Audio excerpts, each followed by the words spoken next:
Salut les amis, j'espère que vous allez bien. Alors, petite vidéo pour vous présenter l'Heirloom de Loba, les petites animations que j'ai pu découvrir sur le live de la semaine dernière. D'ailleurs, je sors cette vidéo un peu tard, mais je n'avais pas encore pris le temps de faire justement le montage, enfin du moins le temps fort. Donc vous pourrez retrouver ma vidéo de présentation d'animation sur Twitch, il faut que je la poste sur YouTube, et vous l'avez ici sur TikTok. Donc on commence tout de suite par vous montrer la première animation. Cette première animation, je l'ai adorée. Vous allez l'adorer aussi. Elle représente bien l'état entre Loba et notre cher ami revenant. Donc elle va littéralement lui trancher la tête, quoi. Et voilà, un petit tranchage de tête. Donc ça fait partie de ces fameux animatronics, quoi. Prochaine animation que je vais avoir assez rapidement, elle se lime littéralement les ongles.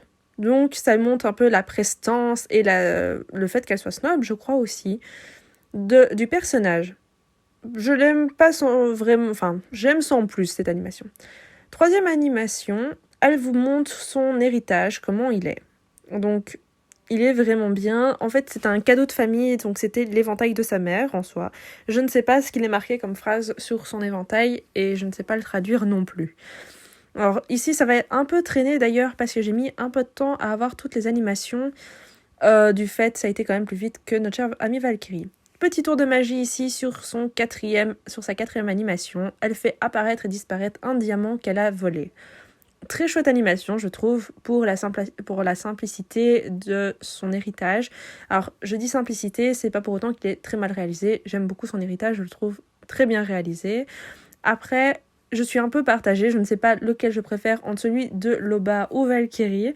Je crois que ça reste quand même Valkyrie pour les animations que je trouve assez fun, bien que ceux de Loba soient réussis aussi. Alors l'héritage de Vey, je l'aime beaucoup, mais c'est un des premiers héritages du jeu, et donc il n'a pas d'animation telle qu'elle. Il est assez simple, et peut-être qu'un jour, dans le jeu, ils feront une mise à jour pour dire d'ajouter des animations aux premiers héritages. Qui sait, on peut toujours y croire, ça va peut-être arriver. Alors, vous verrez quelques frappes de son héritage. J'adore les emotes de frappe. Vous voyez, elles sont vraiment chouettes, surtout quand elle fait sa glissade. Et ben, son héritage tourne et ça met un effet, mais vraiment chouette. Donc, il est très réussi à ce niveau-là. Bon, les emotes, quand elle le reprend en main, sont géniales aussi. Ça prend beaucoup de temps, vous pouvez le voir. Dites-moi d'ailleurs ce que vous pensez de son héritage. Vous l'aimez pas, vous aurez préféré peut-être les griffes qu'ils avaient annoncées à la base. Moi, j'aurais préféré les griffes aussi, mais je trouve que l'éventail est une très bonne idée aussi. Ça change un peu d'avoir une masse ou un couteau. Regardez-moi ça, ces emotes de frappe sont géniales. Est-ce qu'elle fait... Ah oui, elle le fait. Ils sont vraiment très très beaux. Nous arrivons alors à la dernière emote, à la 5e, le fameux masque. Mon préféré de toutes ces animations, c'est celui-là. Je l'adore.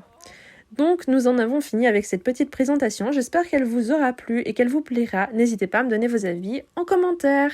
Et je vous retrouverai très prochainement.